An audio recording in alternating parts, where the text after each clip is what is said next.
When I was growing up and learning about financial literacy, I was actually trained that debt was a bad thing.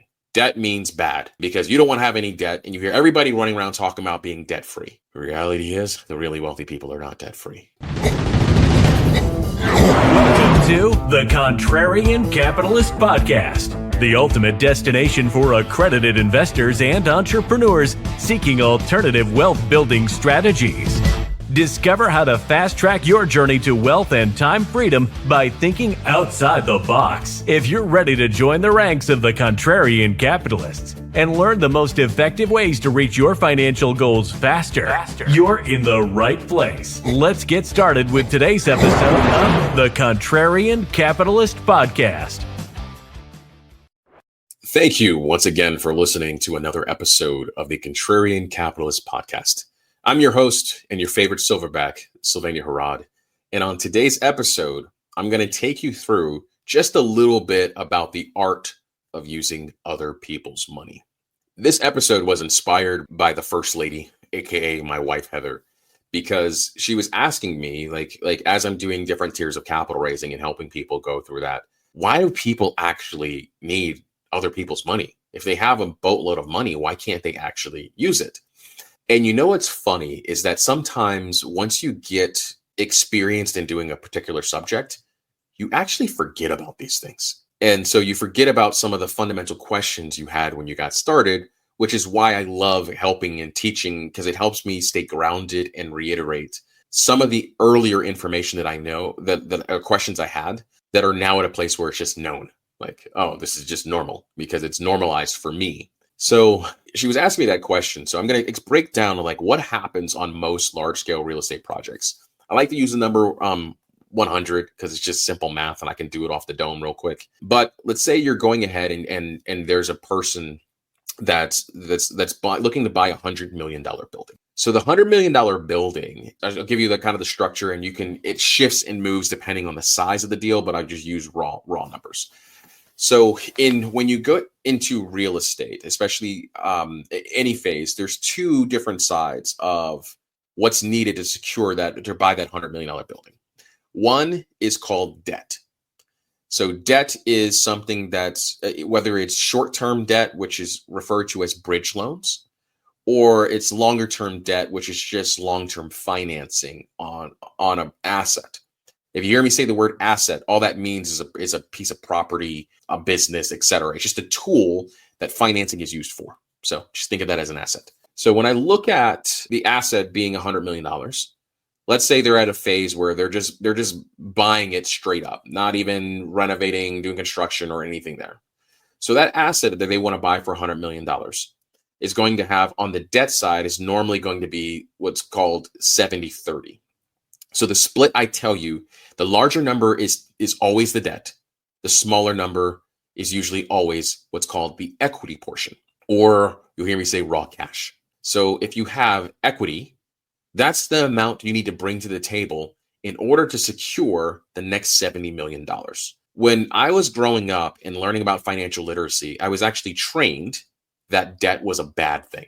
Debt means bad because you don't want to have any debt, and you hear everybody running around talking about being debt free. The reality is the really wealthy people are not debt free. While they could be if they want to.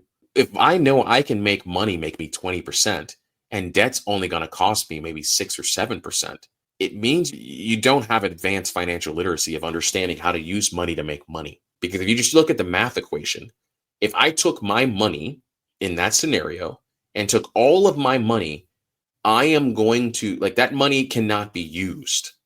It cannot be deployed. I can't do anything with it.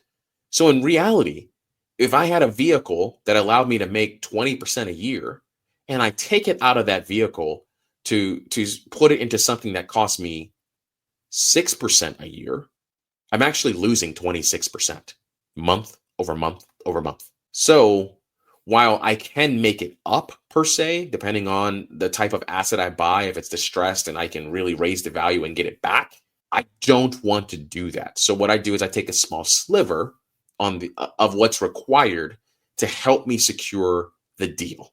So in this example, at $30 million of equity needed, the person will need to bring $3 million of their own money to the table, which means for the next 27, they bring in other people along with them on the deal.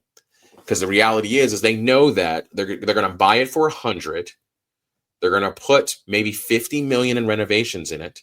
And then I'm going to sell it for 400 after it's already stabilized.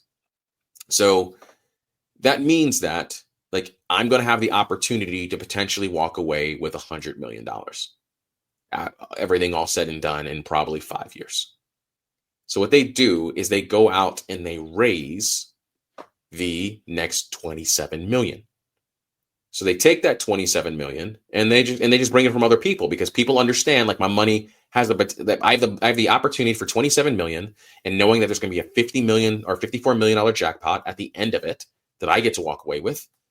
Well, I can double my money in the 5-year period of time. I'm going to have a double return, which is, if you look at it, 20% a year. So they know, I'm putting onto something. I have the potential to make 20% a year if my money's sitting in there. You realize you got to bring other people to the dance, right? Other people have to be involved in the process in order to ensure you can hit the highest point of leverage. So if they raise that money and they go through and they get things secured of what they need for that asset, well, the beautiful thing is that when it comes time to sell that asset, maybe they want to hold that asset, they're making a return on their money. Because if they had, let's say they only had $50 million. Well, they got 3 million tied up here. There's 30 other things I can park my money into. That's going to ensure I get my necessary return. And my $3 million, if I do everything right and I manage the project and I manage the different scope and I have the right people in place, is going to turn into $40 million in the span of 5 years. So while you may be paying a 6% rate, you're actually in a really good spot, because your money's making money for you. It's just more non-linear than linear of looking at it accruing and going up and down like the markets go. That is what happens every single day, every place you go to. If you're going into an office building, somebody use that same structure. If you go to a hospital, somebody use that same structure. If you go and stay at a hotel, same. If you go and stay at an apartment building, same. Very, very rare. Well, the media will tell you, oh my God, Floyd Mayweather spends $400 million to buy these things. Unless he's a moron, he has other people's money tied up in the deal. He's not just buying it with straight cash and sitting there without any debt. There's a difference when I got a little bit further advanced around finance of learning the difference between good debt and bad debt. Bad debt is being in the military and going out and getting the car with rims at a 19% APR because you just want to flex on everybody because you're 20 years old. Bad debt is knowing you can't pay off your damn credit card bill. So what you do is you go ahead and you're screw it. You treat your credit card as a checking account. That's bad debt. Good debt is when you acquire assets that are going to appreciate. So I'm willing to pay 6% to make 25% a year. I'm willing to do that as long as I'm hedging my bets properly, because that's what everybody does. When you hear a celebrity goes ahead and pays for a building with cash, they ain't doing that. They're doing that to secure the deal and get under contract. But they're going to take that money and they're going to bring a loan onto that asset so that they have the ability to cash out tax free. That's an expense. But if you think about it, loans are not considered income. So even if you pull out a loan and you make more money on it, that's not considered income. They just understand the tax law and the tax codes more effectively. So you got an opportunity. You can either be a winner at a loser's game, or you can learn how to play the winner's game. And that's where things become magical. That's where things become possible. And that's when you begin to really unlock your freedom. So my job as your favorite silverback is to share with you real world data and insights, not from hypotheticals, not from potentials, not because I watched a damn YouTube video, but from sitting across from another human being who executes this. And once I see this repeatable pattern, I take that pattern and I share it back with you. So as always, I love feedback. I love information. If there's more topics you want me to talk about, because the last couple of episodes have been tied towards things that people had asked me. That's why I'm here to serve. That's why I'm here to dig into details on items, because it's all up here. It just became normal to me because it's moved from my conscious mind to my subconscious mind. And now it's just an unconscious process. And I just think that everybody knows that. So the more feedback you give, the better I can serve you, the better I can create content, because in reality, this content is for you. It ain't for me. I'm just here to serve, because my job as a silverback is to protect my troop, is to make sure my fellow contrarians are there living the life of their choosing. So if you want to communicate or reach out, you can hit me up on Facebook. It's at my first name, at my last name. On Instagram, first name, last name. On the YouTube, first name, last name. I'm here to serve.